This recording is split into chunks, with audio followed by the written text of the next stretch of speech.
আপনাদের কাছে আমার প্রশ্ন, নামাজের কোন ত্রুটিটা নিয়ে আপনারা সবচেয়ে বেশি চিন্তিত? নামাজের মধ্যে আমাদের অনেক ত্রুটি হয়, তাই না? এর মধ্যে সবচাইতে বেশি চিন্তিত কোন ত্রুটিটা নিয়ে?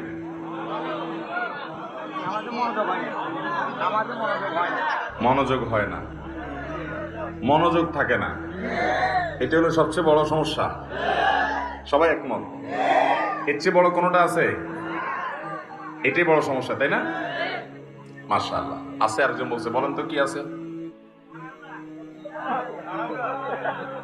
তাড়াহুড়া ধরে ফেলছে। মাশাআল্লাহ।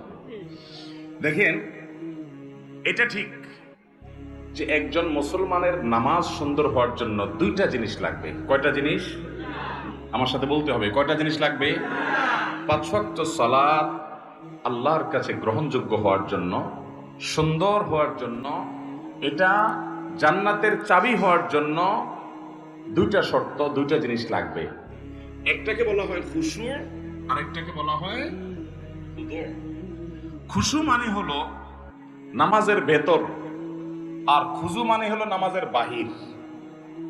বাহির এবং ভেতর এই দুইটা যদি আপনি সুন্দর করতে পারেন, ভাইরা আমার, আপনি সেই নামাজি হতে পারবেন যে নামাজের নামাজটাকে দুনিয়ার সকল মোহ ভুলিয়ে আল্লাহমুখী করে দেয়, যে নামাজের নামাজটাকে জান্নাত পর্যন্ত নিয়ে ছেড়ে দেয়, যে নামাজের নামাজ তার জান্নাতের চাবির ভূমিকা অবতীর্ণ হয়, যে নামাজের নামাজ আল্লাহর সঙ্গে তার মেরাজের ব্যবস্থা করে দেয়, যে নামাজের নামাজ আল্লাহর সাথে মুনাজাত এবং কানাঘুষার তৌফিক এনে দেয়, যেই নামাজের নামাজ আল্লাহর সবচেয়ে নিকটে নিয়ে যায়, সেই নামাজি হতে হলে, সেই সালাত আদায়কারী হতে হলে, সেই মুসল্লি হতে হলে দুটি জিনিস লাগবে। একটা হলো খুশু, আরেকটা হলো খুদু। একটা হলো সালাতের বাহির, আরেকটা হলো সালাতের ভেতর। আমরা সাধারণত সালাতের ভেতর নিয়ে আলাপ আলোচনা শুনি এবং সেটার গুরুত্ব যে অপরিসীম সেটা বলাই বাহুল্য। আল্লাহ কোরআনে বলেছেন 18 নম্বর পারার সূরা মুমিনুন প্রথম সূরার প্রথম দিককার আয়াতে আল্লাহ বলেছেন, ক্বাদ আফলাহাল মুমিনুন আল্লাযীনা হুম ফি সালাতিহিম খাশিউন। ওই ঈমানদাররা সফল হবে ভাই, ওই ঈমানদাররা সার্থক হবে যাদের সালাতের মধ্যে খুশু বা মনোযোগ থাকবে। নামাজে মনোযোগ না থাকলে সে নামাজটা নিষ্প্রাণ নামাজ, সে বিষয়ে বলাই বাহুল্য। কিন্তু আমি অন্য বিষয়ে কথা বলতে চাই, কারণ মনোযোগ নিয়ে আমরা সবচেয়ে বেশি চিন্তিত এবং মনোযোগ নিয়ে আলোচনাও কম বেশি আমরা শুনি, কিন্তু নামাজের বাহিরটা নিয়ে খুব বেশি আলোচনা হয় না। ভেতরটা আমাদের ঠিক নাই, মনটা ঠিক থাকে না, এটা নিয়ে আমরা পেরেশান আছি, সেটা ঠিক, এবং পেরেশান থাকতে হবে, সেটাকে ঠিক করতে হবে, মনোযোগটা আল্লাহর দিকে আনতে হবে, এটা ঠিক আছে। কিন্তু নামাজের বাহির নিয়ে যে আমাদের কোনো চিন্তাই নেই, অথচ দুইটার সমন্বয়ে নামাজ সুন্দর হয়, এবং আমরা অনেকে জানিও না নামাজের বাহির সুন্দরের জন্য কি করতে হবে। মোহতারাম হাজরিন, নামাজের এই বাহিরের দিকটাকে বলা হয় খুদু, ভেতরের দিকটাকে বলা হয় খুশু, আর বাহিরের দিকটাকে বলা হয় খুদু। এই নামাজের খুজু যেটা বাহিরের দিক, এই দিকটা যদি আপনার ঠিক না হয়, ভালো করে কান খাড়া করে শুনে রাখেন, আপনার নামাজ পর্যন্ত বাতিল হতে পারে, নষ্ট হতে পারে, ফাসিদ হতে পারে, নামাজ হবে না, হবেই না আইনগতভাবে, নামাজ আবার পড়া লাগবে। এরকম হতে পারে যদি বাহির ঠিক না থাকে। আপনার যদি ভেতর ঠিক না থাকে, তাহলে নামাজটা আল্লাহর দরবারে গ্রহণযোগ্যতার লেভেল পাবে না, মর্যাদা পাবে না, ঠিক। কিন্তু আইনত কাগজ ও কলমে আপনার নামাজ হয়ে যাবে। মনোযোগ যদি আপনার না থাকে, তাহলে নামাজ কি ভেঙে যাবে?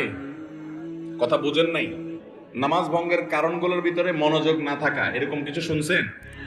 কিন্তু নামাজে তাড়াহুড়া করার কারণে, নামাজের যে খুশুর পাশাপাশি খুজু যেটা, সে খুজু রক্ষা না করার কারণে এমনও হতে পারে যে আমার সালাত হয়ই নাই, হবেই না, আবার পড়া লাগবে, এমনও হতে পারে।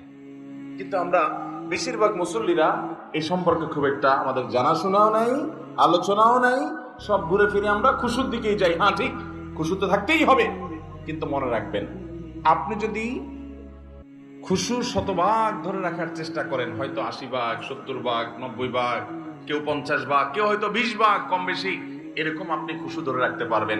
আপনি 100 ভাগ নামাজে মনোযোগ কখনো পরিপূর্ণভাবে ধরে রাখতে পারবেন। নামাজের মধ্যে নামাজের বাহিরের দিকে মন চলে যেতে পারে, আমাদের উচিত হলো সেটাকে সাথে সাথে ধরে নিয়ে আসা। আমাদের নবী করিম সাল্লাল্লাহু আলাইহি সাল্লাম একবার ইমামতি করছেন মসজিদে নববীতে। তিনি ইমামতি করা অবস্থাতে, আজকের মতো এত দালান কোঠাওয়ালা মসজিদ তো ছিল না, ইমামতি তিনি শুরু করেছেন সালাতের মধ্যখানে হঠাৎ একটা বাচ্চার আওয়াজ, কান্নার আওয়াজ, চিৎকার চেঁচামেচি। নবী করিম সাল্লাল্লাহু আলাইহি ওয়াসাল্লামের বুঝতে বাকি থাকলো না যে কোনো বাচ্চার মা এই জামাতে পেছনে মেয়েদের কাতারে শামিল হয়েছেন, যার কারণে বাচ্চা কাঁদছে আশেপাশে কোথাও। এই বাচ্চাকে ধরার জন্য তার মা নামাজের জন্য পারছে না, সে নামাজে মাশগুল আছে। নবী সাল্লাল্লাহু আলাইহি ওয়াসাল্লাম নামাজকে তুলনামূলক অন্য সময় যেরকম দৈর্ঘ্য নিয়ে পড়েন তার চাইতে একটু কম দৈর্ঘ্য পড়ে সালাম ফিরিয়ে শেষ করে বললেন, কার বাচ্চার কান্নার আওয়াজ শুনতে পাচ্ছি, সে গিয়ে বাচ্চাকে ধরো। তাহলে এই যে নামাজের মধ্যে বাচ্চার কান্না, সেদিকে মনোযোগ নবী করিম সাল্লাল্লাহু আলাইহি ওয়াসাল্লামের গেছে। মানুষ হিসেবে আওয়াজ হলে সেদিকে মনোযোগ যেতে, কিন্তু আমাদের চেষ্টা থাকবে মনোযোগটা ধরে রাখা। কিন্তু যদি কোনো কারণে মনোযোগ আপনি ধরে রাখতে পারেন নাই, আইনত কাগজে কলমে মাসআলার দিক থেকে নামাজ হয়ে যাবে। কারণ নামাজের মধ্যে এত পার্সেন্ট মনোযোগ থাকতে হবে এরকমটা ফরজ বা ওয়াজিব নয়। আবার কেউ ভুল বুঝবেন না, তাহলে মনোযোগের দিকে খেয়াল করার দরকার নাই। মনোযোগ দিকে খেয়াল করতেই হবে, নাহলে সফল মুমিন হবেন না, জান্নাতুল ফেরদাউসে যেতে পারবেন না। সে চেষ্টা করতেই হবে, কিন্তু আপনি চেষ্টা করলেও একেবারে শতভাগ মনোযোগ যে ধরে রাখতে পারবেন সেটা জরুরি না, সেটা সম্ভব না, কিন্তু আপনার চেষ্টা থাকতে হবে। মুহতারাম হাজিরিন, নামাজের খুশুর পাশাপাশি খুজুটা যদি ঠিক না থাকে, খুজুর মধ্যে একটা লেভেল আছে, এইটুকু যদি অন্তত ঠিক না থাকে, যেটাকে বলা হয় তমানিনা ফিস সালাহ, বা নামাজের মধ্যে ইতমিনানের সাথে নামাজ পড়া, মিনিমাম ধীরস্থিরতা যতটুকু না হলে নয়, এতটুকু যদি না থাকে তাহলে আপনার নামাজই হবে না। কারণ সেটা না হলে ওয়াজিব তরক হবে, অনেক উলামাদের অনেক ইমামদের মতে ফরজ তরক হবে, যার কারণে নামাজই হবে না। মুহতারাম হাজিরিন, নবী করিম সাল্লাল্লাহু আলাইহি ওয়াসাল্লাম বলেছেন, তিরমিজির হাদিস আপনারা অনেকে শুনেছেন, আউয়ালু মা ইউহাসাবু বিহিল আবদু ইয়াউমাল কিয়ামাতি, কিয়ামতের দিন বান্দার সর্বপ্রথম হিসাব নেওয়া হবে কিসের? ইবাদতের মধ্যে নামাজের হিসাব সর্বপ্রথম নেওয়া হবে, আর মানুষের পারস্পরিক লেনদেনের মধ্যে মানুষ খুনের হিসাব সর্বপ্রথম নেওয়া হবে। এই হাদিসে নবী সাল্লাল্লাহু আলাইহি ওয়াসাল্লাম বলেছেন, ফাইন সালুহাত ফাকাদ আফলাহা ওয়া আনজাহ, যদি কারণ নামাজের হিসাবটা ঠিকঠাক মতো সে দিতে পারে তাহলে সে সাকসেস হয়ে গেল, সে পার হয়ে যাবে আখিরাতে, তার আর পাকড়াও নাই, অন্য সব সহজ হয়ে যাবে যদি নামাজটা ঠিক হয়ে যায়। ওয়া ইন ফাসাদা, আর যদি নামাজের হিসাবটা গড়বড় ধরা পড়ে, ভেজাল ধরা পড়ে, ফাকাদ খাবা ওয়া খাসির, তাহলে এই ব্যক্তির সামনে আগাতে পারবে না, ধরা পড়ে যাবে। এই জন্য ভাইরা আমার, নামাজটা যদি কিয়ামতের ময়দানে হিসাব গ্রহণের সময় ঠিকঠাক দিতে হয়, তাহলে নামাজের এই বাহিরটার প্রতি বিশেষ মনোযোগ দিতে হবে। নবী করিম সাল্লাল্লাহু আলাইহি ওয়াসাল্লাম বুখারীর হাদিসে বলেছেন, সাল্লু কামা রাআইতুমুনি ইউসাল্লি, তোমরা আমাকে যেভাবে নামাজ পড়তে দেখেছো সেভাবে সালাত আদায় করো। সহিহ মুসলিমের হাদিসে নবী রাসূলুল্লাহ সাল্লাল্লাহু আলাইহি ওয়াসাল্লাম বলেছেন, নবী সাল্লাল্লাহু আলাইহি ওয়াসাল্লাম সম্পর্কে তিনি বলেছেন, তিনি রুকু থেকে যখন উঠতেন সোজা হয়ে টান টান খাড়া হওয়া ছাড়া সিজদায় যেতেন না, আবার সিজদা থেকে যখন উঠতেন সোজা হয়ে টান টান করে বসে অপেক্ষা করা ছাড়া তিনি সিজদায় পুনরায় যেতেন না। এভাবে তিনি সালাত আদায় করতেন। এবং তিনি বলেছেন, আসওয়াউন নাসি সারিকাতান আল্লাযী ইয়াসরিকু ফি সালাতি, সবচেয়ে নিকৃষ্ট চোর হলো সে যে নামাজের মধ্যে চুরি করে। জিজ্ঞাসা করল, ইয়া রাসূলুল্লাহ, এটা আবার কোন টাইপের চোর? আমরা তো বিভিন্ন চোরের কথা শুনছি, গম চোর, টিন চোর, গরু চোর, হ্যাঁ, বিভিন্ন রকমের চোর আছে, তাই না? নামাজ চোর এটা আবার কোনটা? নবী আলাইহিস সালাম বলেছেন, নামাজ চোর হলো ওই ব্যক্তি যে ব্যক্তি তার রুকু সিজদার ক্ষেত্রে চুরি করে, ঠিক মতো করে না, ঠুসঠাস করে না, কোনো রকম তাড়াহুড়া করে দেয়, এই হলো নামাজ চোর। নবী আলাইহিস সালাম বলেছেন, এই চোর হলো সবচেয়ে নিকৃষ্ট চোর। চোরদের মধ্যে আবার খারাপ চোর নামাজ চোর। এই নামাজ চোর আমাদের এই মজলিসেও বা আমাদের এই স্টেজেও আমরা অনেকেই আসি। আল্লাহ আমাদেরকে বাঁচার তৌফিক দান করুন। আল্লাহর খাতা নামাজ চোর সহজ কোনো বিষয় না। আপনি 5 ওয়াক্ত নামাজ পড়েন, অথচ আল্লাহর খাতা আপনি চোর, নিকৃষ্ট চোর, অন্য চোরদের চাইতে জঘন্য চোর। কারণ আপনি নামাজ চুরি করছেন। কিভাবে নামাজ চুরি করছেন? তাহলে একটা ঘটনা শুনেন। নবী করিম সাল্লাল্লাহু আলাইহি ওয়াসাল্লামের একটি প্রসিদ্ধ ঘটনা আছে, বুখারী মুসলিম একযোগে বর্ণনা করেছে। আবু হুরায়রা রাদিয়াল্লাহু তাআলা বর্ণনা করেছেন যে একবার আমাদের নবী করিম সাল্লাল্লাহু আলাইহি ওয়াসাল্লাম মসজিদে এসে প্রবেশ করলেন, তখন একজন সাহাবী এসে মসজিদের ভিতরে সালাতে দাঁড়িয়ে গেলেন। ওই লোকটা নামাজ পড়লেন, নামাজ শেষ করে সালাম ফিরাইয়া নবী করিম সাল্লাল্লাহু আলাইহি ওয়াসাল্লামের কাছে এসে সালাম দিয়ে আসসালামু আলাইকুম বলে তার কাছে আসলেন। নবী সাল্লাল্লাহু আলাইহি ওয়াসাল্লাম তার সালামের জবাব দিলেন। জবাব দিয়ে বললেন, ইরজি ফাসাল্লি ফাইন্নাকা লাম তুসাল্লি, ভাই তুমি যাও আবার নামাজ পড়ো, কারণ তুমি যে নামাজ পড়ছে নামাজ হয় নাই। আল্লাহর বান্দার সাথে সাথে আবার নামাজের নিয়ত করছে, করে আবার নামাজ পড়ছে, একই নামাজ পড়ে এবার আসছে, এসে নবীজির সামনে এসে সালাম দিছে, আসসালামু আলাইকুম ওয়া রাহমাতুল্লাহ। নবী করিম সাল্লাল্লাহু আলাইহি ওয়াসাল্লাম ওয়া আলাইকুম আসসালাম ওয়া রাহমাতুল্লাহ জবাব দিলেন। জবাব দিয়ে বললেন, তুমি আবারও গিয়ে নামাজ পড়ো, কারণ তোমার নামাজ এবারও হয় নাই। এছাড়া আবারও গিয়ে নামাজ পড়ছে, পড়ে এসে আবার সালাম দিলেন। এবারও নবী করিম সাল্লাল্লাহু আলাইহি ওয়াসাল্লাম জবাব দিয়ে বললেন, এবারও তোমার নামাজ হয়নি, তোমাকে আবার পড়তে হবে, নামাজ হয় নাই। দেখেন, তখন সে সাহাবী বলেন, ইয়া রাসূলুল্লাহ ওয়াল্লাহি মা উহসিনু গায়রা হাযা, আমি এর চাইতে সুন্দর নামাজ তো আর পড়তে পারি না হে আল্লাহর রাসূল, আমি তো 3 বার পড়লাম, আমি এর চেয়ে ভালো পারি না। ফাআল্লিমনি, আমাকে অনুগ্রহ করে আপনি নামাজটা শিখিয়ে দেন। তখন নবী করিম সাল্লাল্লাহু আলাইহি ওয়াসাল্লাম বললেন, ঠিক আছে আসো তোমাকে নামাজ শিখাই। কি শিখাইছেন তাকে বলবো আপনাদের, শুনেন। নবী করিম সাল্লাল্লাহু আলাইহি ওয়াসাল্লাম তখন বললেন, দেখো তুমি যখন সালাতের মধ্যে দাঁড়িয়ে কেরাত পড়লে, সুন্দর করে ধীরস্থিরতার সাথে কেরাত পড়লে, সূরা মিলালে, খুব ধীরস্থিরতার সাথে তাড়াহুড়া ছাড়াই পরে রুকুতে গেলে, রুকুতে গিয়ে তুমি রুকু করবে হাত্তা তাতমাইন্না রাকিআন, তোমার একেবারে মাথা থেকে কোমর পর্যন্ত পুরো পিঠ সোজা হওয়া পর্যন্ত, পাও সোজা হওয়া পর্যন্ত, রুকুতে গিয়ে স্থির হওয়া পর্যন্ত তোমাকে অপেক্ষা করতে হবে। এরপর তোমার রুকু শুরু হলো, রুকু শেষ, তাসবিহ শেষ, এরপর তুমি আস্তে আস্তে সামি আল্লাহু লিমান হামিদা বলে দাঁড়াবে। এই দাঁড়ানোর পর আবার তুমি অপেক্ষা করবে হাত্তা তাতমাইন্না কায়েমান, দাঁড়িয়ে তুমি অপেক্ষা করবে একেবারে টান টান সোজা হওয়া পর্যন্ত। তার আগে তুমি সিজদা যেতে পারবে না। রুকু থেকে উঠা হয়ে উঠছো, সামি আল্লাহু হামিদা বলছো, ঠিকই শেষ হয় না, এখনো কাজ বাকি আছে, না হলে নামাজ হবে না। কি কাজ সেটা? দাঁড়িয়ে সোজা হয়ে টান টান হয়ে দাঁড়াতে হবে, একটু অপেক্ষা করতে হবে। হইছে অপেক্ষা, এবার আল্লাহু আকবার সিজদায় যাবে। সিজদায় গিয়ে আবার তুমি সিজদায় গিয়ে কপালটা ফেললা, সুবহানাল্লাহ আলা তাড়াহুড়া করে পড়ে উঠে গেল। সিজদায় গিয়েছো, তোমাকে অপেক্ষা করতে হবে হাত্তা তাতমাইন্না সাজিদান, তুমি সিজদায় গিয়ে একবারে স্থির চিত্ত, নড়াচড়া নাই, একবারে পুরো পরিপূর্ণ সিজদায় চলে গেছো, এরপর তোমাকে অপেক্ষা করতে হবে। এরপর সিজদায় গিয়ে তুমি আল্লাহর তাসবিহ নিবেদন করলে, সুবহান রাব্বিয়াল আ'লা, মুহাব্বতের সাথে ধীরে ধীরে তুমি তাসবিহ নিবেদন করলে, করার পর উঠলে। এই উঠাটাও হবে ধীরস্থিরতার সাথে, আল্লাহু আকবার। উঠার পর তুমি যখন বসলে, উঠেই আবার চলে গেলে না, এটাকে নবী সাল্লাল্লাহু আলাইহি ওয়াসাল্লাম বলেছেন, এটা হলো কানাকরিদ্দিক, মোরগ যেরকম আদার খায়, টক টক টক টক করে রুকু দিলা, সিজদা দিলা, উঠলা গেলা তাড়াহুড়া করলা, এটা হলো মোরগের ঠোকর দেওয়ার মতো। এটা হলো নামাজ চোর, সবচেয়ে নিকৃষ্ট চোর। বেশিরভাগ মুসল্লিদের মসজিদে তাকালে দেখবেন, বেশিরভাগ মানুষ আমরা নামাজ চোরে পরিণত হয়েছি।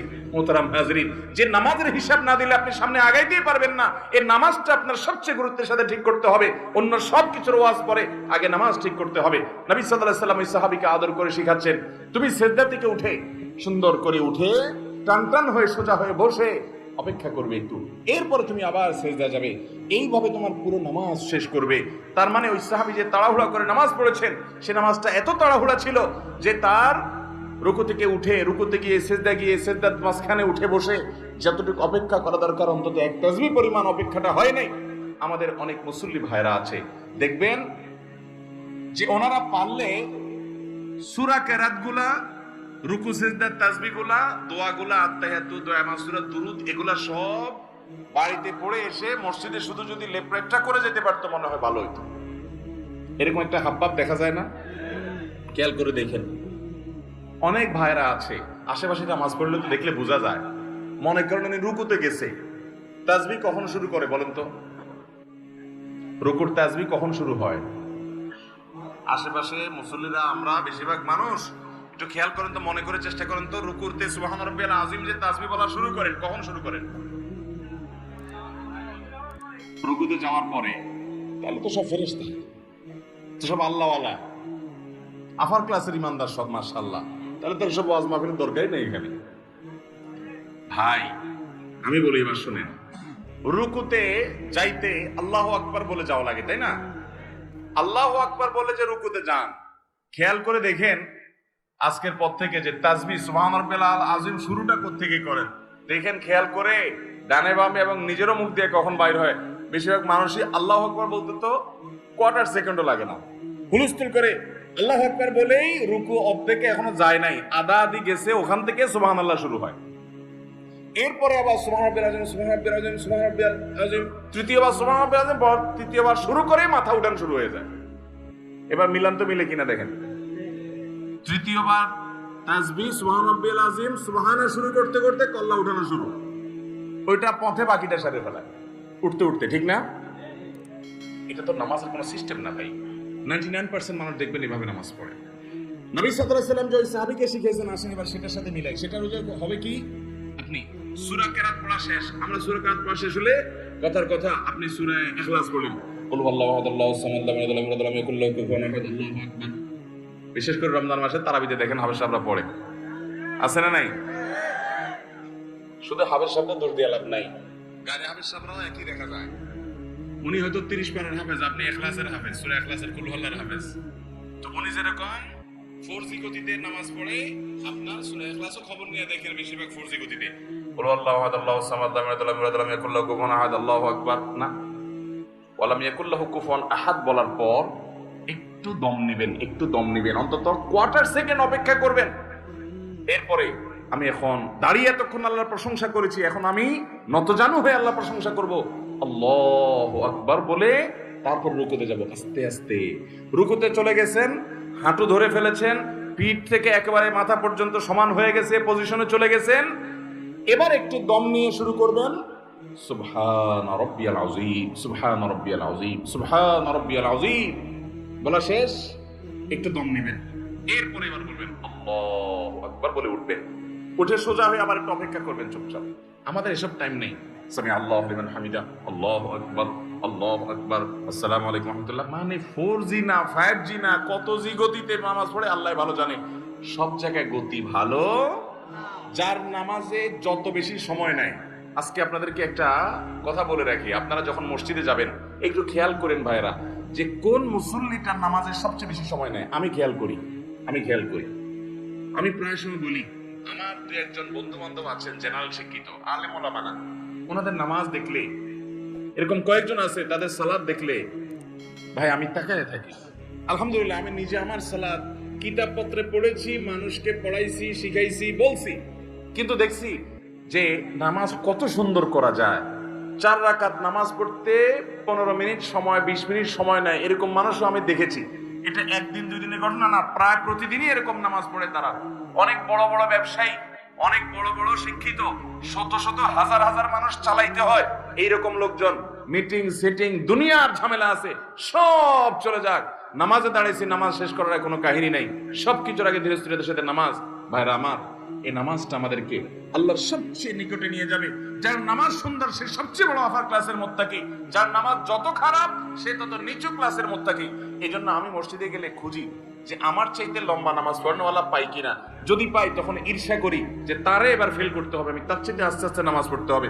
আমি একটু তাড়াহুড়া প্রকৃতির মানুষ, এই যে কথা বলি দেখেন হুলস্থুল করে বলি, ধীরস্থিরতার সাথে কত সুন্দরভাবে মানুষ কথা বলে, আমি পারি না, আমার একটা রোগ, তাড়াহুড়া করে কথা বলি। কিন্তু ভাইরা, আমার মতো এরকম তাড়াহুড়া করা মানুষটাও আমি খেয়াল করি মসজিদে, যে 2 রাকাত নামাজ পড়তে বেশিরভাগ মুসল্লি জেনারেল শিক্ষিত, সাধারণ শিক্ষিত মানুষ অনেকে আছেন, কোরআন বা সূরাগুলো এত সহিও না, মাগার মাশাআল্লাহ 2 রাকাত নামাজ আমরা একসাথে শুরু করছি, 10 জন 20 জন 30 জন মুসল্লি মসজিদে আছে, সুন্নাত পড়তেছি, কিন্তু দেখি যে আমারে ফেল মারাই দিয়ে তারা সবাই নামাজ আগে শেষ করতেছে, এত গতি তাদের নামাজে। আবার কিছু মানুষ দেখি মাশাআল্লাহ যে আমার অনেক পরে দেখা যাচ্ছে তাদের মাত্র 1 রাকাত শেষ হয়েছে, তখন আমি ঈর্ষা করি, আমি তো এরকম সুন্দর নামাজ পড়তে পারতাম। ভাইরা আমার, আল্লাহর কসম করে বলি, একটা সময় আসবে মন খুলে নামাজ পড়তে চাইবেন, বিশ্বাস করেন ভাই, লিখে রাখেন ডায়েরিতে। আপনাকে যদি আল্লাহ হায়াতে বাঁচিয়ে রাখেন, যুবক ভাইরা, তরুণ ভাইরা, একটা বয়স আসবে মনে চাইবে একটু রবকে মন খুলে সেজদা দেই, একটু লম্বা করে রুকু করি, পারবেন না, অসুস্থ হয়ে যাবেন, রোগ বালায় ধরে ফেলবে। বাবারে সে সময় আসবে না?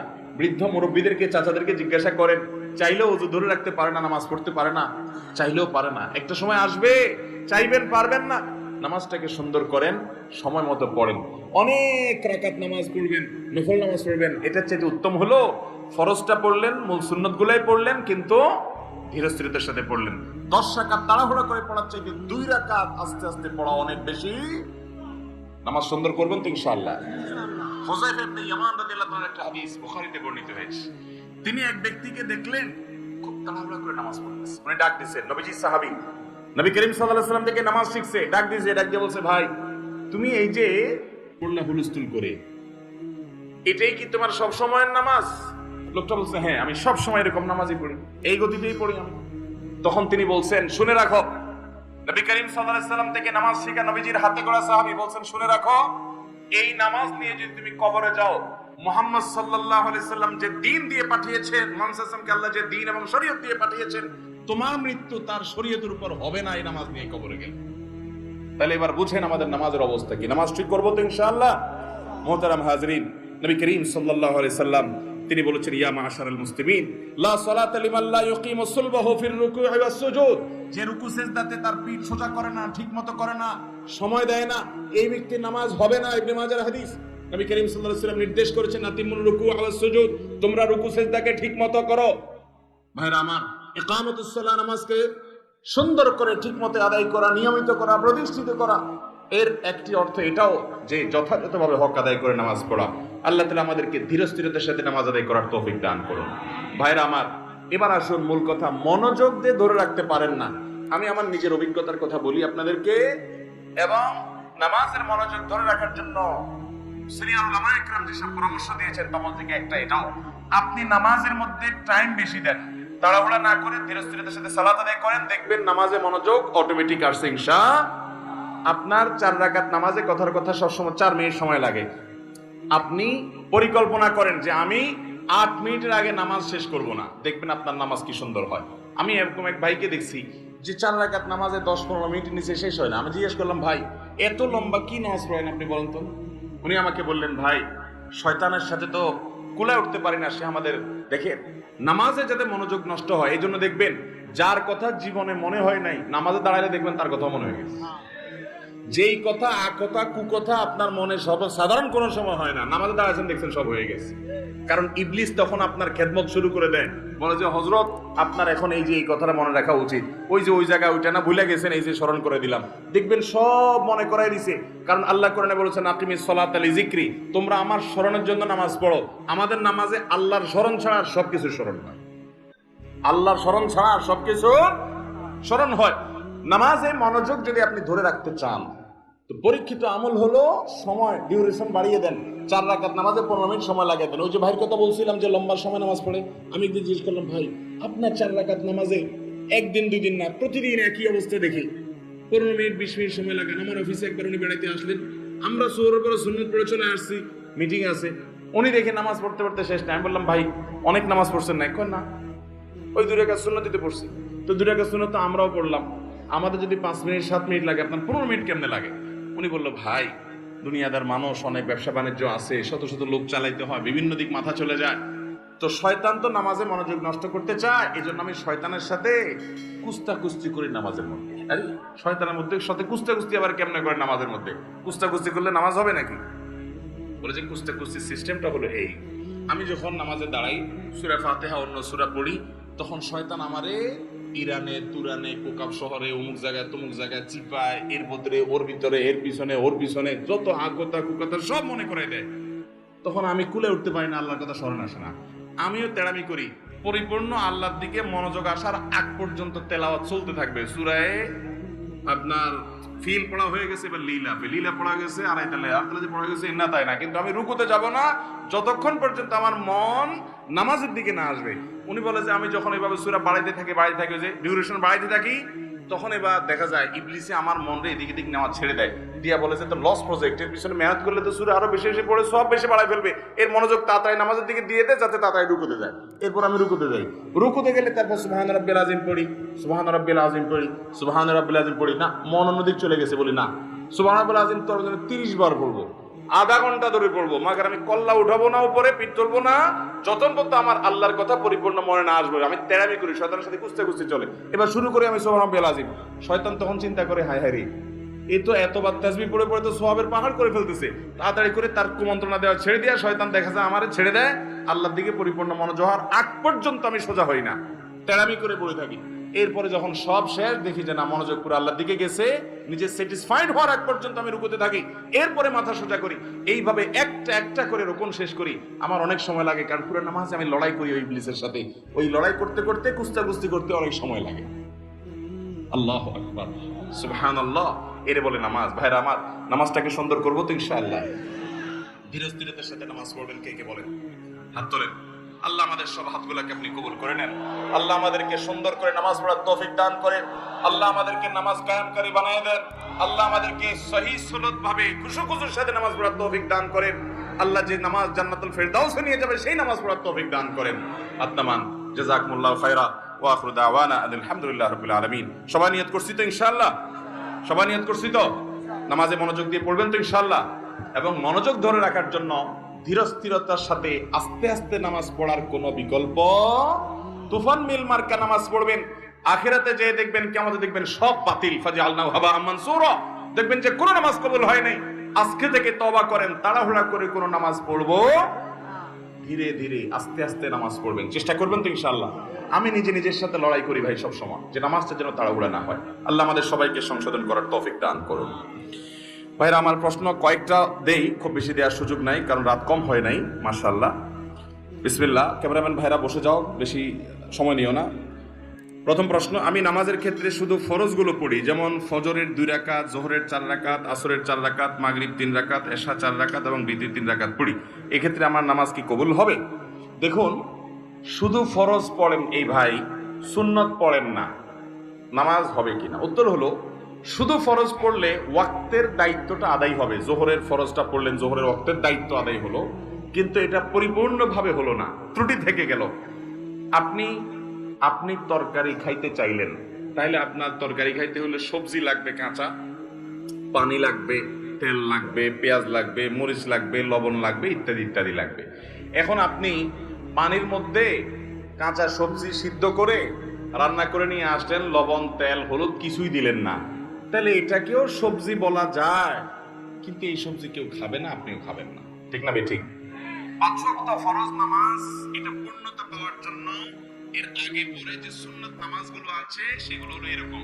এগুলো ছাড়া ওই নামাজটা হয়ে যাবে, ফরজ আদায় হয়ে যাবে, ওয়াক্তের ফরজ আদায় হয়ে যাবে আলহামদুলিল্লাহ, মাগার আপনার নামাজটা পরিপূর্ণ হলো না। মনে রাখবেন, সুন্নাত নামাজগুলো কেন? এই যে 5 ওয়াক্ত নামাজের ফজরের আগে 2 রাকাত সুন্নাত আছে, যোহরের আগে 4 রাকাত, পরে 2 রাকাত আছে, মাগরিবের পরে 2 রাকাত আছে, এশার পরে 2 রাকাত আছে। এই যে সুন্নাত নামাজগুলো আছে, এগুলো কেন জানেন? এগুলোর অন্যতম উদ্দেশ্য হলো যাতে করে মূল নামাজটা আমাদের সুন্দরভাবে হয়, তার জন্য প্রস্তুতি। আগেরগুলো হলো প্রস্তুতিমূলক, আর পরেরগুলো হলো পরিপূরক। সুন্নাত আগেরগুলা প্রস্তুতিমূলক, পরেরগুলাকে বলতে পারেন পরিপূরক, আর সবগুলাকেই অন্য অর্থে পরিপূরক বলতে পারেন। পরিপূরক মানে কি? ধরুন, আপনি কোন একটা সরকারি অফিসে খুব গুরুত্বপূর্ণ একটা কাজে যাচ্ছেন, এনআইডি কার্ডের ফটোকপি লাগবে, জন্ম নিবন্ধনের ফটোকপি লাগবে, খুব জরুরি একটা কাজ, আপনার বিদেশ যাওয়ার মতো ব্যাপার, ভিসার মতো ব্যাপার। আপনি ফটোকপি নিয়ে যখন যাবেন, ফটোকপি সাধারণত এনআইডি কার্ডের ফটোকপি যদি একটা লাগে, আপনি কয়টা নিয়ে যাবেন? একটাই নিবেন না 2-4টা নিবেন? বুদ্ধিমান মানুষ হলে 2-4টা সাথে নিয়ে যাবে। কেন?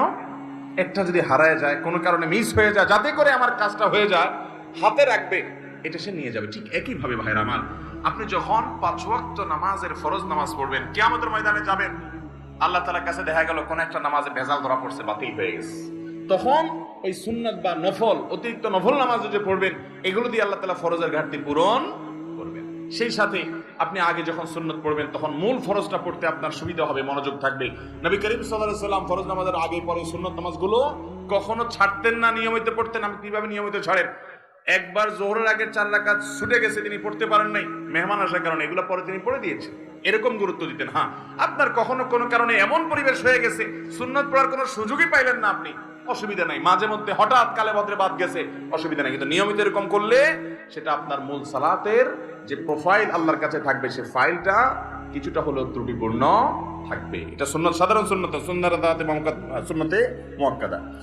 আমার ফজরের নামাজ প্রায় কাজা হয়, যোহরের সাথে মিলিয়ে যোহরের আগে সেই 2 রাকাত ফজরের কাজা পড়ে নেই, আমার নামাজ কি কবুল হবে? এই পাবলিক অনেকেই আছে, ফজরের নামাজ জামাতের সাথে মসজিদে গিয়ে আদায় করার মতো মুসল্লি, মুসলমানের সংখ্যা সমাজে অনেক না বেশি? সবচেয়ে কম মুসল্লি হয় কোন নামাজে? কারণ ইবলিস জানে এই নামাজটায় হাজির হলে অনেক বেশি ফজিলত পেয়ে যাবে, যোহরের নামাজের চাইতে এই নামাজে হাজির হওয়ার গুরুত্ব বেশি, মাগরিবে এশায় হাজির হওয়ার চাইতে ফজরে হাজির হওয়ার গুরুত্ব বেশি। এটা মাসআলা আপনি না জানলে কি হয়েছে, আপনার সাথে থাকা ইবলিস জানে, এই জন্য ইবলিসে বড় রাতে আপনার ঠ্যাং টিপা শুরু করে। দেখবেন রাত 12টা 1টা 2টা পর্যন্ত ঘুম আসে না, ফেসবুক টিপতেছেন, ইউটিউব টিপতেছেন, মোবাইলে মুনাজাত ধরতেছেন, শয়তানের জিকির আজকার করতেছেন, এগুলো করতে করতে 12টা 1টা পর্যন্ত আপনার ঘুম আসে না। ঠিকই দেখবেন ফজরের আজান আগ দিয়া দেখবেন এমন ঘুম আসে, অ্যালার্ম দিয়ে রাখলেও আর উঠতে মনে চায় না। ঠিক না ঠিক? শয়তান তখন কি বলে? নবী করিম সাল্লাল্লাহু আলাইহি সাল্লাম হাদিসে বলেছেন, শয়তান বলে ফজরের আজান হয়ে গেছে, অ্যালার্ম বাজছে, দেখতেছেন ঠান্ডা মাথায়, শয়তান বলে আরে রাত এখন অনেক বাকি।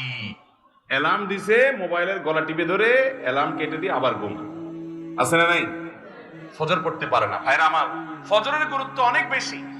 তো যেই মানুষ ফজরের নামাজ নিয়মিত জোহরের সাথে পড়ে, অনেকে আছে দেখবেন প্রবাসে অনেক ভাই আছে 7টা 8টা 9টার দিকে উঠা ফজর পড়ে, নিয়মিত যদি এরকম হয় তাহলে তার এ নামাজ হবে? ভাইরা আমার, একবার হঠাৎ 2 মাস 4 মাস পরে 6 মাস পরে জীবনে হঠাৎ একবার হয়েছে, হ্যাঁ ফজর নামাজ আপনি উঠতে পারেন নাই, মোবাইল অ্যালার্ম বাজছে তাও হুঁশ নাই, এটা গ্রহণযোগ্য। নবী সাল্লাল্লাহু আলাইহি সাল্লামের জীবনে একবার ফজর কাজা হয়েছে। কয়বার কাজা হয়েছে? একবার। তো আপনার জীবনে 2 4 10 বার এভাবে হতে পারে, কিন্তু প্রতিদিন হওয়া এটা কোনো অবস্থাতে গ্রহণযোগ্য হতে পারে। ঠান্ডা মাথায় যারা নামাজ পড়ার এশার পরে শোয়ার সময় নিয়ত করে থয় যে সকাল 8টার দিকে উঠবে, অ্যালার্ম দিয়ে থয়, তার ঈমান আছে কিনা এটা নিয়ে অনেক উলামা ইকরাম সন্দেহ করেছেন। কারণ হলো ঠান্ডা মাথায় সে নামাজ পড়বে না, পরিকল্পনা করে সে শুয়েছে। আল্লাহ তাআলা আমাদেরকে ফজর নামাজ গুরুত্ব বোঝার তৌফিক দান করুন। আমি নিয়মিত তাহাজ্জুদ পড়ি এবং বিতির তাহাজ্জুদের পরে পড়ি, কিন্তু হঠাৎ মাঝে মধ্যে ঘুম থেকে ওঠার সমস্যার কারণে ফজরের আজান হয়ে যায়। এমন অবস্থায় বিতির পড়ার হুকুম কি? যদি আপনি ভোর রাতে উঠার ব্যাপারে প্রবল সম্ভাবনা না থাকে তাহলে বিতির আপনি রাখবেন না, বিতির আগে পড়ে ফেলবেন। হ্যাঁ, আপনি নিয়মিত তাহাজ্জুদ পড়েন, আল্লাহ তৌফিক দেয়, তাহলে আপনি বিতির পড়েন। হঠাৎ একদিন ছুটে গেছে, ফজরের আজান হয়ে গেছে, তাহলে তারপরেও বিতির পড়লে আদায় হয়ে যাবে। ঢোলবাঁশি বাজিয়ে কবর দেয়া হচ্ছে, এরকম একটি ভিডিও দেখেছি ইউটিউবে, এ ব্যাপারে বললে ভালো হতো। ঢোল বাঁশি বাজায় আবার কবর, একটা গানই আছে এরকম, আমিও দেখছি ভিডিওটা, কি জানি মরণকালে ঢোল বাঁশি বাজাইও কি ভাই, তরিকার ভাই না দরবারি ভাই? হ্যাঁ, এবং সেখানে একটা কথা খুব আপত্তিকর আছে, সেটা আরো বেশি, সেটা হলো কালেমা কালামও ভাই কোনো কিছুর দরকার নাই, কালিমা কালাম কিছুর দরকার নাই, ঢোল বাঁশি বাজাতে বাজাতে নিয়ে কবরে দিও। আল্লাহ মাফ করুক, এই হারাম কাজ করতে করতে যার দুনিয়া থেকে বিদায় হয়, সে দুনিয়াতে জীবদ্দশা জানতো যে তার যে সমস্ত আশেপাশে সাঙ্গপাঙ্গ আছে তারা ঢোল বাঁশি পিটাতে পিটাতে তারা নিব কবরে, হাসরে আযাব যখন হবে আল্লাহ জানে, ফেরেশতারাও কি ঢোল বাঁশি দিয়েই পিটাবে কিনা আল্লাহ জানে। ভাইরা আমার, নবী সাল্লাল্লাহু আলাইহি সাল্লাম বলেছেন বয়সতু লিয়াকসিরাল মাযামির, এই সমস্ত বাদ্যযন্ত্র এগুলো দুনিয়া থেকে এগুলো বিদায়ের জন্য আমি আসছি, এগুলো শয়তানের অস্ত্র, এগুলো হারাম। অতএব ঈমানদার জীবদ্দশায় যেটা করতে পারেন একটা মানুষের মৃত্যুর পর তাকে বিদায়ের সময় বলে কালিমা কালামই দরকার নাই। কালিমা কালামই যদি দরকার না থাকে সে মুসলমান কিনা সন্দেহ।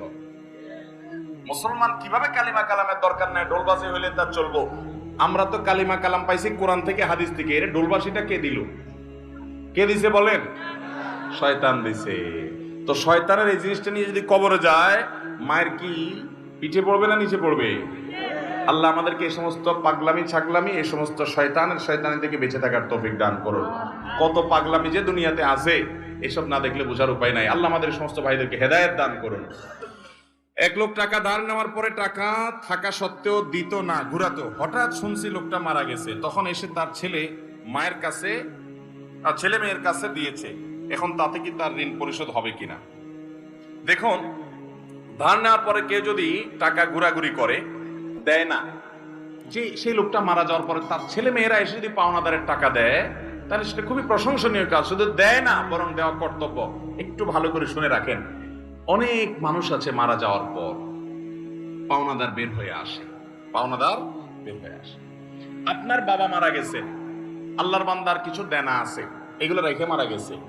ইসলামের নির্দেশ হলো তার মৃত্যুর পর তার দাফন কাফনের জন্য যে টাকা খরচ হবে সেগুলো তার টাকাতেই খরচ করবেন। এরপর তিনি যদি কোনো দেনা রেখে যেয়ে থাকেন, ভাগ বন্টন পরে আগে তার সব দেনা শোধ করতে হবে তার টাকা দিয়ে, তার জমি জমা বিক্রি করে।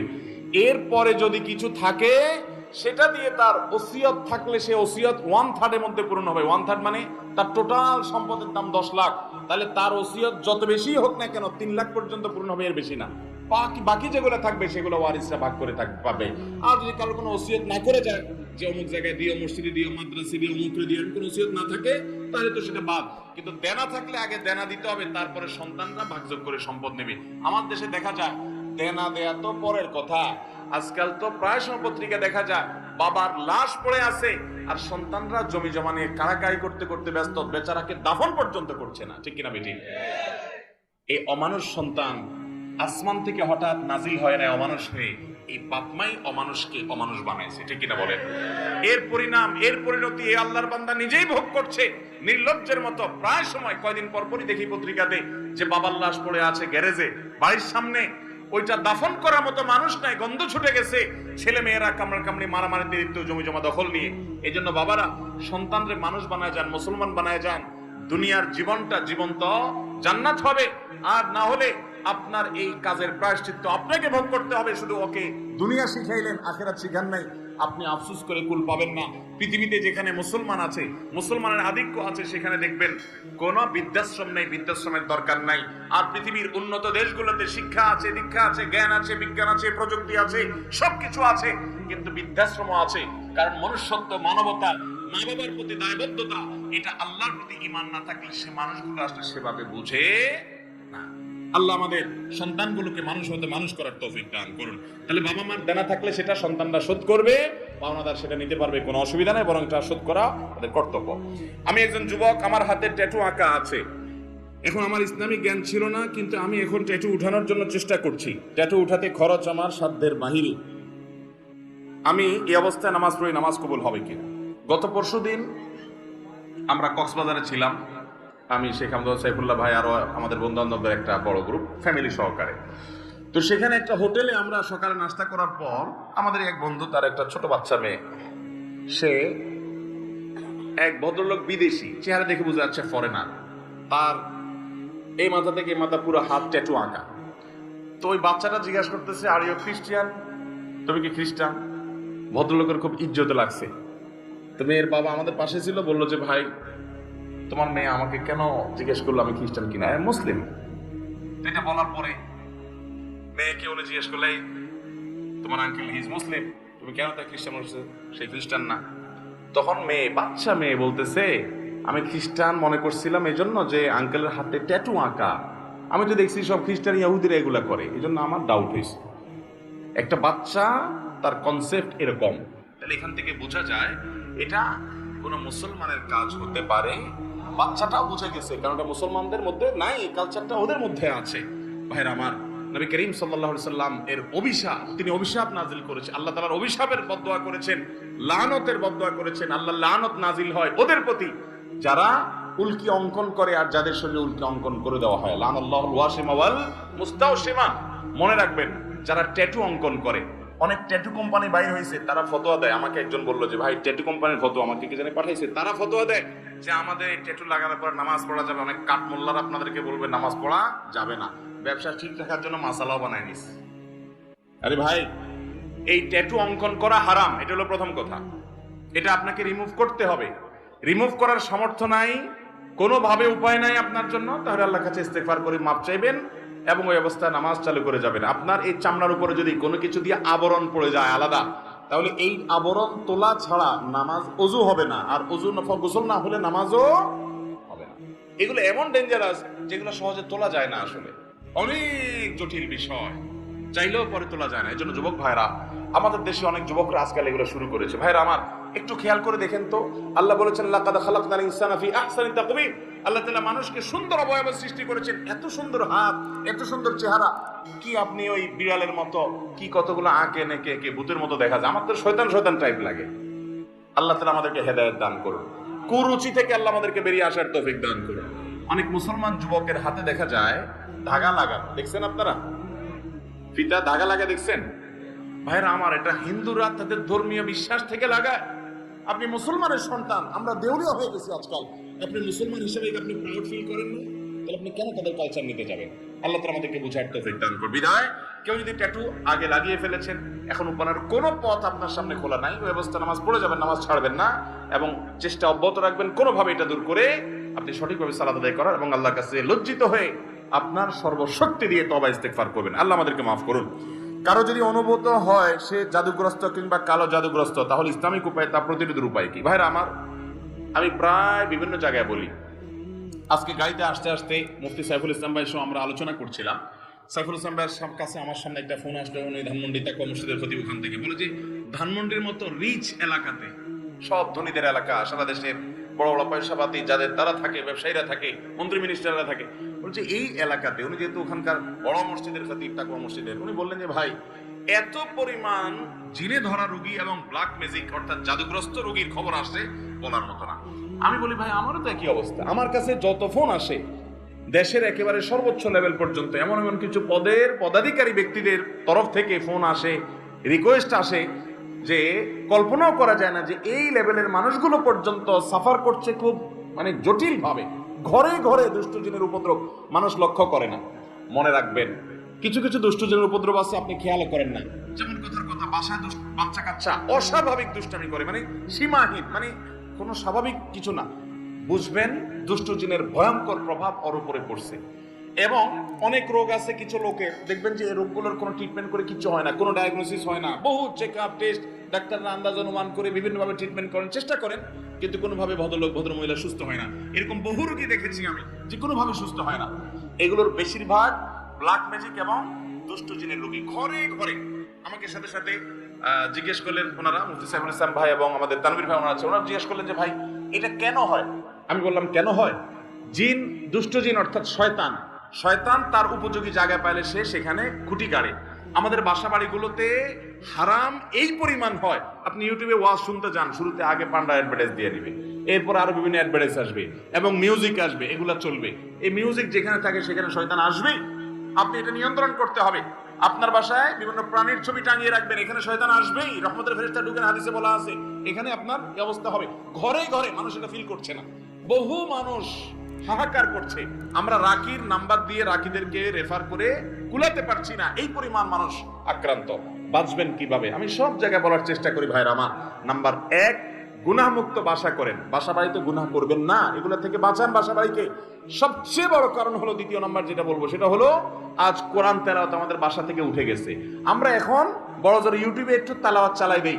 আল্লাহর কসম করে বলছি, যেই বাসায় কোরআন তেলাওয়াত নিয়মিত হয়, আওয়াজ করে, শব্দ করে, ওই বাসায় ব্ল্যাক ম্যাজিক দুষ্টদিন থাকতে পারে না।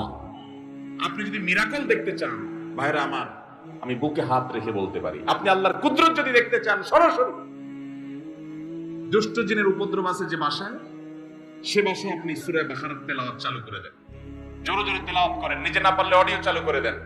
আমি নিজের চোখে বহুবার দেখেছি যে অস্বাভাবিক আচরণ বাচ্চাদের, এটা সেটা, রুকিয়া চলছে, তেলাওয়াত চলছে, ভালো হয়ে গেছে। আমার পরিচিত এক বোন আছেন, বোন বলতে আমার আপন বোন না, দুঃসম্পর্কীয়, উনি আমেরিকাতে থাকেন, অনেক বড় ব্যবসায়ী। ওনার বাসায় ভয়ঙ্কর অবস্থা মেয়েদের, মেয়েরা কোরআন তেলাওয়াত চালাইলে পাগলের মতো হয়ে যায়, কোনোভাবে সহ্য করতে পারে না, বলে যে বন্ধ করো এটা যেভাবে হোক।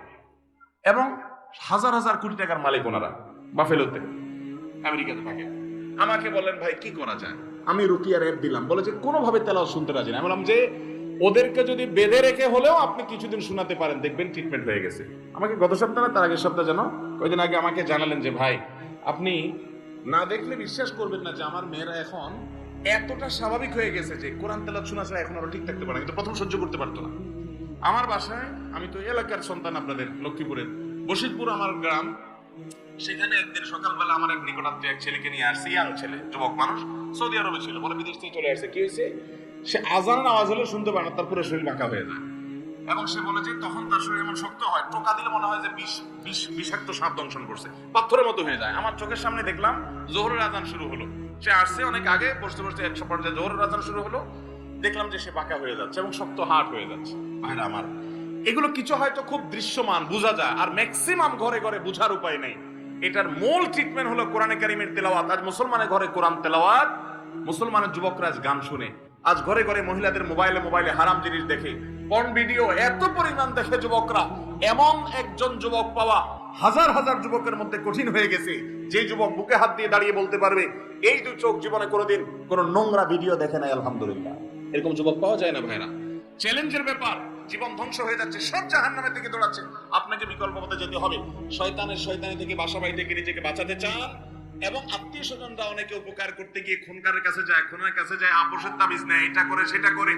এগুলা বেশিরভাগই ব্ল্যাক ম্যাজিক এবং কালো জাদু, এগুলো ধ্বংস করে দেয় মানুষের জীবনকে। এগুলো থেকে বাঁচার জন্য দ্বিতীয় আমল হলো কোরআন তেলাওয়াত করবেন, বাসায় কোরআন তেলাওয়াত চালিয়ে রাখবেন। নাম্বার 3, আপনাকে তৃতীয় যে আমল করতে হবে, আমি সবসময় বলি, বাসায় ঢুকতে বিসমিল্লাহ বলে ঢুকবেন, বাইরে যেতে বিসমিল্লাহ বলে। বিসমিল্লাহ বলা ছাড়া বাচ্চাদেরকেও ঢুকতে দিবেন না, কাজের লোককে ঢুকতে দিবেন না। ঢুকলে আবার বাইরে হওয়া বিসমিল্লাহ পড়ে আবার বিসমিল্লাহ পড়ে ঢুকো।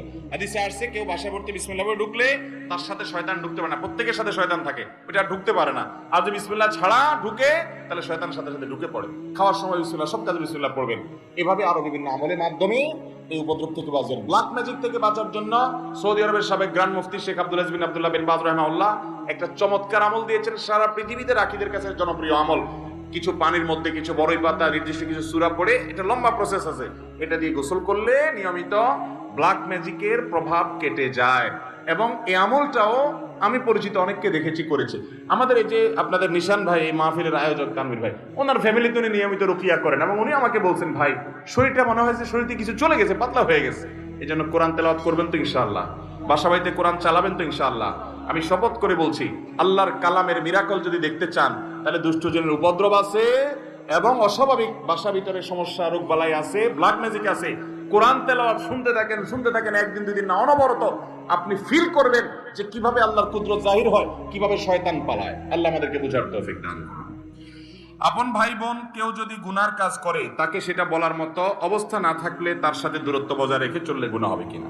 ভাই বেরাদার যদি গুনার কাজ করে, পাপের কাজ করে, অপরাধ করে, সংশোধন করবেন, বুঝাবেন, কিন্তু না বুঝানোর কোনো বাও নাই, কথা শুনে না, বলার মতো নাই। অনেক সময় বড় ভাই হয়, বলার মতো থাকে না, বা ছোট ভাই হয়, তখন আপনি অভিমান করতে পারেন। অভিমান কি? যে তার সাথে আমি কথা বলবো না, দূরে থাকবো, তাকে বোঝানোর জন্য যে আমি তোমার উপরে অসন্তুষ্ট, এটা আপনি করতে পারেন। কিন্তু তাকে চিরকালের জন্য ত্যাগ করবেন, তার সাথে সম্পর্ক ছিন্ন করবেন, এই সুযোগ নাই। সে খারাপ হলেও এই সুযোগ নাই যে আপনি তাকে সম্পূর্ণ সম্পর্ক ছিন্ন করবেন। হ্যাঁ, সংশোধনের জন্য করতে পারেন। সব আলেম বলে যে আমরা হকের পাশে আছি, তোমরা আমাদের সাথে থাকো, তাহলে আমরা কার পাশে থাকবো? ভাইরা আমার, নবী করিম সাল্লাল্লাহু আলাইহি সাল্লাম দুইটা কোষ্ঠীপাতর দিয়ে গেছেন, মা আনা আলাইহি ওয়া আসহাবি, আমি যে আদর্শের উপর আছি এবং সাহাবায়ে কেরাম জামাতুস সাহাবা তারা মৌলিকভাবে যে আদর্শের উপর আছেন সেটি, এটার উপর যারা প্রতিষ্ঠিত তারা কিয়ামতের ময়দানে নাজাত প্রাপ্ত দল। আর সেই সাথে নবীজি বলে গেছেন, তারাকতু ফিকুম আমরাইন, আমি তোমাদের মধ্যে দুইটা জিনিস রেখে গেলাম, কিতাবাল্লাহি ওয়া সুন্নাত রাসূলিহি, আল্লাহর কোরআন এবং রাসূলের সুন্নাত, লান তাদিল্লু মা তামাসসাকতুম বিহিমা, এগুলো যদি তোমরা আঁকড়ে ধরো কোনদিন তোমাদের কেউ গোমরাহ করতে, পথহারা করতে পারবে। এজন্য ওই মূলনীতি আপনি ধরে রাখবেন। যে সমস্ত উলামায়ে কেরামের কথা শুনবেন এগুলো গ্রহণ করবেন, ইনশাআল্লাহ আল্লাহ তাআলা হকের উপরে রাখবেন। এগুলো গ্রহণ না করলে আপনি হকের উপরে প্রতিষ্ঠিত থাকতে পারবেন। অতএব ব্যক্তি নয়, বরং কোরআন সুন্নাহর অনুসরণ করবেন। যে আলেম কোরআন সুন্নাহর আলোকে কথা বলে তার কথা শুনবেন, সে যেই হোক না, কোরআন সুন্নাহ বাইরে কথা বললে সেটাকে বর্জন করবেন। আল্লাহ আমাদের সবাইকে উলামাদের অনুসরণ করুন, কোরআন সুন্নাহর আলোকে করার তৌফিক দান করুন। এবং এই মাহফিল সহ সমস্ত মাহফিল থেকে আল্লাহ তাআলা আমাদের সবাইকে হেদায়েতের আলো গ্রহণ করার তৌফিক দান করুন। জাযাকুমুল্লাহু খাইরা ওয়া আখিরু দাওয়ানা আলহামদুলিল্লাহি রাব্বিল আলামিন। তার বাবা আমাদের চাচা জান আসরবাদের কাছে আবেদন করব, পরবর্তী বছর প্রোগ্রাম হলে ডান পাশে এবং বাম পাশে বড় দুইটা মনিটর লাগাবেন, যাতে করে ক্যামেরার কারণে যারা দেখতে পাচ্ছেন না তাদের অসুবিধাটা পোষায় যায়। কি বলেন? বড় বড় দুইটা মনিটর দুই পাশে লাগাই দিলে এই ক্যামেরাগুলোর ডিস্টার্বের কারণে যারা ওই পাশে দেখতে পাচ্ছেন না তারা দেখতে পাবেন। আর যদি আপনারা বলেন ক্যামেরা বন্ধ করে দিতে, তাহলে সামনের বছর ক্যামেরা বন্ধ করে দেওয়া যায়। কি বলেন? ক্যামেরা বন্ধ করে দিলে কি বলেন, সব বাদ দিলে কেমন হয়? যারা ক্যামেরা বাদের পক্ষে হাত তোলেন। ক্যামেরা বাদের পক্ষের লোকেরা বিপুল ভাবে পরাজিত হয়েছে। ক্যামেরাওয়ালারা জয়যুক্ত হয়েছে, মিডিয়ার প্লাপান সব খুশি। যাক, বেচারা তো বাদ পড়ে নাই, আলহামদুলিল্লাহ। ভাই তোমরা ডিস্টার্ব করো না, বসো, জলদি বসো। কি তার পেছাতেছো দিছো এখনো? কিরে ভাই, তোমার তার ঠিক হয় না এখনো? জি ভাই, মাশাআল্লাহ। আমাদের শেখ কারি আহমদ বিন ইউসুফ ভাই তেলাওয়াত কেমন লেগেছে আপনাদের কাছে? মাশাআল্লাহ, মাশাআল্লাহ। আল্লাহর কালাম কত সুন্দর। আল্লাহর কালাম যদি শুনতে এত সুন্দর হয়, তাহলে আল্লাহর কোরআন দিয়ে জীবনকে সাজালে জীবন কত সুন্দর হবে ইনশাআল্লাহ। আল্লাহ আমাদেরকে সারা জীবন কোরআনের সাথে থাকার তৌফিক দান করুন। কোরআন আমাদের ইমাম, কোরআন আমাদের নেতা। কোরআনকে সামনে রেখে কোরআন যেদিকে যেতে বলে আমরা সেদিকে যাব ইনশাআল্লাহ। নবী করিম সাল্লাল্লাহু আলাইহি ওয়াসাল্লাম বলেছেন, ইন্নাল্লাহা ইয়ারফা'ু বিহাযাল কিতাবি আকওয়ামা ওয়া ইয়াদা'ু বিহি আখারিন। এই কোরআন দিয়ে আল্লাহ বহু জাতিকে উন্নতির চরম শিখরে পৌঁছে দিবেন। আবার এই কোরআনের প্রতি অবমাননা, অবহেলা, অসম্মান এগুলোর কারণে বহু জাতিকে আল্লাহ তাআলা অবনতির চরম তলে হারিয়ে দেবেন। মুসলিম মিল্লাত পৃথিবীর অর্ধেক পৃথিবী তাদের পদানত হয়েছে। গোটা পৃথিবীর প্রধান পরাশক্তি ছিল মুসলমানেরা। তাদের মূল গুণ এবং বৈশিষ্ট্য ছিল তারা কোরআনে কারীমকে মাথায় তুলতে পেরেছেন, হৃদয়ে গেঁথে নিতে পেরেছেন। তারা গোটা বিশ্বকে তারা শাসন করেছেন। যেদিন থেকে মুসলমান কোরআনকে ছেড়ে দিয়েছে সেদিন থেকে মুসলমান পিছিয়ে পড়েছে, ঠিক কিনা বলেন? অতএব আবারও যদি আমরা কোরআনকে বুকে আঁকড়ে ধরি, ইনশাআল্লাহ এই কোরআন মুসলমান জাতির হারানো ঐতিহ্যকে পুনরায় উদ্ধার করবে ইনশাআল্লাহ। অতএব কোরআন পড়বেন তো, কোরআনকে পড়বেন, কোরআন তেলাওয়াত করবেন, কোরআন শুনবেন, কোরআন অনুযায়ী আমল করবেন, কোরআন অনুযায়ী জীবনকে সাজাবেন এবং কোরআনকে সর্বস্তরে প্রতিষ্ঠিত করবেন ইনশাআল্লাহ। সবার সাধ্য অনুযায়ী চেষ্টা করব তো। আল্লাহ তাআলা আমাদের সবাইকে সেই তৌফিক দান করুন। ওয়াজ শেষ, এবার প্রশ্নোত্তর। প্রশ্নোত্তর না ওয়াজ কোনটা? আব্দুল্লাহ সাইফুল্লাহ চলে গেলে এরপর কিসের ওয়াজ? পুরা রাত হজর না হওয়ার লাগতো না, নজ ধরবেন নি না? নজ টজ বাদ, শুধু ওয়াজ শুনলে হইব, নজ হওয়ার লাগতো না? হজর মাঠে ভরে যাবেন, যেগুন বেশি জজবাকে দিয়ে দেয় সেগুন ব্যাগের আগে অনেক। আল্লাহ তাআলা আমাদেরকে কত চমৎকার কথা শুনলাম, সবগুলো যে আমল করার তৌফিক দান। আমি গাইবান্ধাতে গত দুই দিন না 3 বা 4 দিন আগে একটা মাহফিল হয়েছে। গাইবান্ধাতে হওয়া মাহফিলে আমি বলেছিলাম 3টা মাহফিল আছে আমার নিজের, এগুলো আমার এবং আমাদের। এই যে আমাদেরকে দেখছেন আশেপাশে, আমাদের সাইফুল ভাই, সাইফুল ইসলাম ভাই, ওনাকে কোনো মাহফিলে আপনারা সচরাচর দেখেন? পুকুরে যদি জাল মারেন, রুই মাছ উঠছে, কাতল মাছ উঠছে, আশ্চর্যের না আশ্চর্যের না? কি আশ্চর্যের? পুকুরে রুই মাছ কাতল মাছ উঠছে, আশ্চর্যের কি আছে? মাহফিল পাবলিক হুদাই আসলে জবাব দেয়। পুকুরে জাল মারছে, একটা ইলিশ মাছ উঠছে, কি বলেন? এটা আশ্চর্য না? তাহলে আপনারা তো রুই মাছের কথা আশ্চর্য করেন। যারা রুই মাছ পাওয়াকে পুকুরে আশ্চর্যজনক বলছে তারা ঠিক বলেছে, ঠিক কিনা বলেন? দেখেন মাহফিলে ঠিক কিনা কোন ঠিক বেঠি, এরকম বেদিশা হলে কি লাভ হবে রে ভাই? যাই হোক, যেটা বলতেছিলাম, পুকুরে জাল মারার পর যদি একটা ইলিশ উঠে তাহলে তো এটা পত্রিকা নিউজ হয়ে যাবে, তাই না? তো মাহফিলে আপনারা কারি আহমদ বিন ইউসুফকে দেখেন, আব্দুল্লাহ সাইফুল্লাহকে দেখেন, আজকাল আমাকেও দেখেন, কিন্তু হাফেজ মুফতি সাইফুল ইসলামকে আপনারা মাহফিলে খুব বেশি। এটা হলো আমাদের আজকের ইলিশ মাছ, কি বলেন? আজকের ইলিশ মাছ হলো কে? মুফতি সাইফুল ইসলাম ভাই। কারণ এই জালে তো রুই কাতল উঠার কথা, ইলিশ তো উঠার কথা না। আজকে ইলিশ উঠছে, কি বলেন? আলহামদুলিল্লাহ। আল্লাহ তাআলা ওলামাদের কথা অনুযায়ী আমাদেরকে আমল করার তৌফিক দান করুন। তো বলছিলাম 3টা মাহফিল আমাদের নিজেদের। এর একটা হলো চাটখিলে ছিলাদিঘির পাড় নোয়াখালীর, আরেকটা হলো লক্ষ্মীপুরের রায়পুরের মাহফিলটা, আরেকটা হলো গাইবান্ধার স্বাধীনতা চত্বরে, স্বাধীনতা প্রাঙ্গণে বিশাল মাঠে যে মাহফিল হয়েছে, অনেক বড় মাহফিল। এই 3টা মাহফিল আমরা নিজেরা অন করি। এগুলার পরিকল্পনা বা এগুলার শুরু থেকে শেষ পর্যন্ত আমরা পরামর্শ দেওয়ার চেষ্টা করি। মাহফিলগুলো ওনারাই করেন, কিন্তু আমাদেরকে বলেন যে আপনারা যেভাবে বলেন। বেশিরভাগ মাহফিল আলারা আমাদের কাছে আবেদন করেন মাহফিলের জন্য, আমরা মঞ্জুর করি, শর্ত শরায়েত দেই। অনেকে মানেন, অনেকে মানেন না। আমাকে বলেন রাত 9টা বাজে দিবেন, 10টা পরে খাওয়া দাওয়া বলে আপনি এবার ঘুমান, আপনাকে ডেকে দিব শেষের দিকে। এগুলো অনেক মাহফিল আলাদের কাজ, কিন্তু আলহামদুলিল্লাহ এই ভাইরা মাহফিল করেন, ওরা আমাদের সাথে পরামর্শ করি। এই যে মাহফিল রায়পুরের মাটিতে হলো, এত আলেম একসাথে, এত সিনিয়র আলেম এবং এত বিদগ্ধ ইসলামিক স্কলার একসাথে অন্য কোন মাহফিলে দেখছেন আপনারা বলেন তো? একদিন ব্যাপী একটা মাহফিলে আনোয়ার তাহের জাবের আল মাদানী হাফিজাহুল্লাহ আন্দরকিল্লা শাহী মসজিদের সম্মানিত খতিব, লক্ষ্মীপুরের কৃতি সন্তান উস্তাজুল উলামা, তারপর ফজলতুল উস্তাদ শেখ হারুন আল মাদানী লক্ষ্মীপুরের আরেক গর্বিত সন্তান, সিনিয়র ওলামা, ওলামা ইকরামের উস্তাদ, মুশতাকুর নবী সাহেবের উস্তাদ, হাজার হাজার আলেমের উস্তাদ, তারপর মুফতি সাইফুল ইসলাম সাহেবের মতো মানুষ, আব্দুল্লাহ সাইফুল্লাহর মতো মানুষ, শেখ আহমদ বিন ইউসুফ আল্লাহ সাহেবের মতো মানুষ, আরো ওলামা ইকরাম। এই ছোট্ট পরিসরের একদিনের মাহফিলে উপস্থিত হওয়া, এটা চারটিখানি কথা নয়। আল্লাহ তাআলা এই মাঠ, এই ময়দানকে, এই এলাকাকে, এই মাহফিলকে, এই মাহফিলের শ্রোতাদেরকে, আয়োজকদেরকে সবাইকে কবুল আর মঞ্জুর করবেন আমিন। জান্নাতুল ফেরদাউসের বাগানে আমাদের সবাইকে আল্লাহ তাআলা একত্রিত হওয়ার তৌফিক দান করুন বলেন আমিন। মুহতারাম হাজরিন, এই জন্য এই মাহফিলটার বিশেষ বৈশিষ্ট্য, বিশেষ মর্যাদা আছে। কোনো মাহফিলে বসে বসে ওয়াজ শোনার সময় আমাদের হয় না, কিন্তু ওই যে 3টা মাহফিল বললাম, এই 3 মাহফিলে আমরা স্টেজে বসে থাকি। শুধু আমি না, এই যে সাইফুল ভাই, আব্দুল্লাহ সাইফুল্লাহ, আবার অন্য প্রোগ্রাম আছে নাহলে উনি, আমরা শেষ পর্যন্ত বসে থাকি এই মাহফিলে।